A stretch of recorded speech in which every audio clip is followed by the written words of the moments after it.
அனைவருக்கும் டிவைன் ஹீலர்ஜியின் அன்பு வணக்கம். இன்றைய தலைப்பு வீடுகளில் குருவி கூடு கட்டுவது ஒரு மகா பாசிட்டிவ் எனர்ஜி. இந்த வீடியோவை பார்ப்பதற்கு முன்பு எங்களுடைய வீடியோக்களை சப்ஸ்கிரைப் செய்து கொள்ளுங்கள். அப்பொழுது தான் உடனுக்குடனாக உங்களுடைய பார்வைக்கு வரும். இங்கு நீங்கள் பார்த்து கொண்டிருக்கக்கூடிய கூடுகளானது நம்முடைய ரேகி பணாகர்ஷண வகுப்பை நடத்தக்கூடிய நம்முடைய தலைமை அலுவலகத்தினுடைய அறையாகும். இங்கு சுமார் 5 கூடுகள் கட்டப்பட்டிருக்கிறது, குருவிகள் கட்டியிருக்கிறது. இந்த இடத்தில் வகுப்புகள் நடந்து கொண்டிருந்தால் கூட குருவிகள் வந்து செல்லும். அவ்வளவு சகஜமாக அது நம்மிடம் பழகி கொண்டிருக்கிறது. நாம் வந்தாலும் அது பயப்படாமல் அந்த கூட்டின் பக்கத்திலேயே அமர்ந்திருக்கும். அதை நீங்கள் பார்த்து கொண்டிருக்கிறீர்கள். மிக அற்புதமான காட்சி.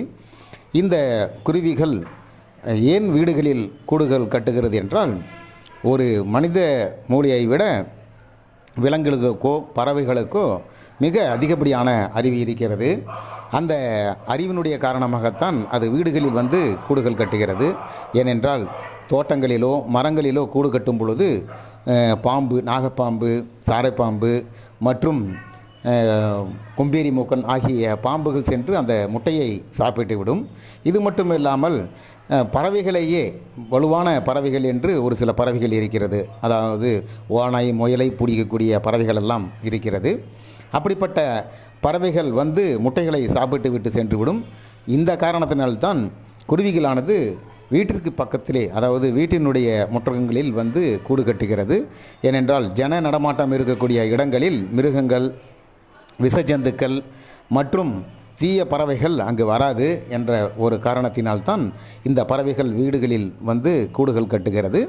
இது ஏற்கனவே சென்ற வருடம் 2 கூடுகள் கட்டியிருந்தது.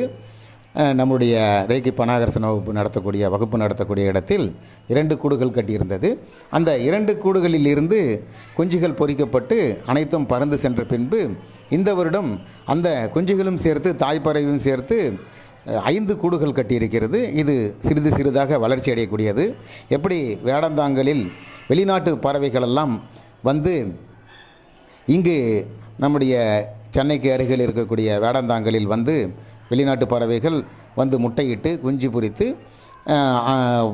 அந்த குஞ்சுகளானது பெரிதானவுடன் அதை திரும்பவும் வெளிநாடுகளுக்கு பறந்து செல்லும்.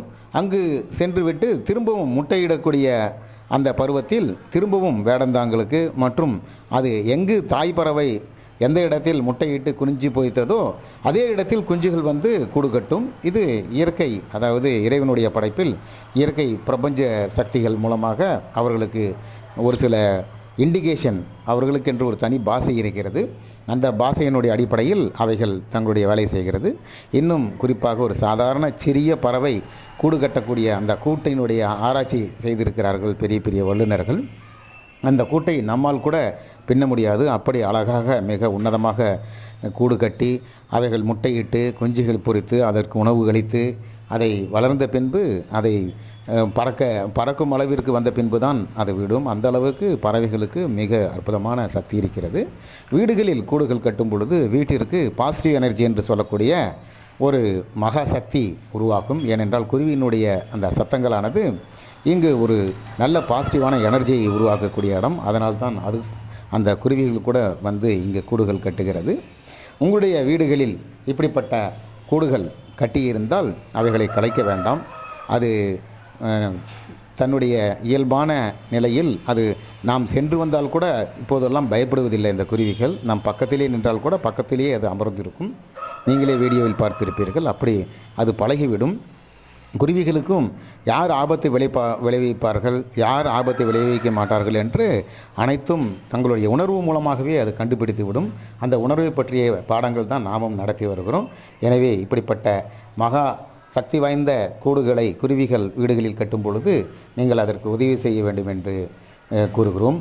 அதாவது அதுவும் ஒரு ஜீவராசி தான், அதுவும் வாழ்வதற்காகத்தான் இங்கு நம்மை அண்டி வருகிறது என்று கூறி இந்த பதிவை நிறைவு செய்கிறோம். நன்றி, வணக்கம்.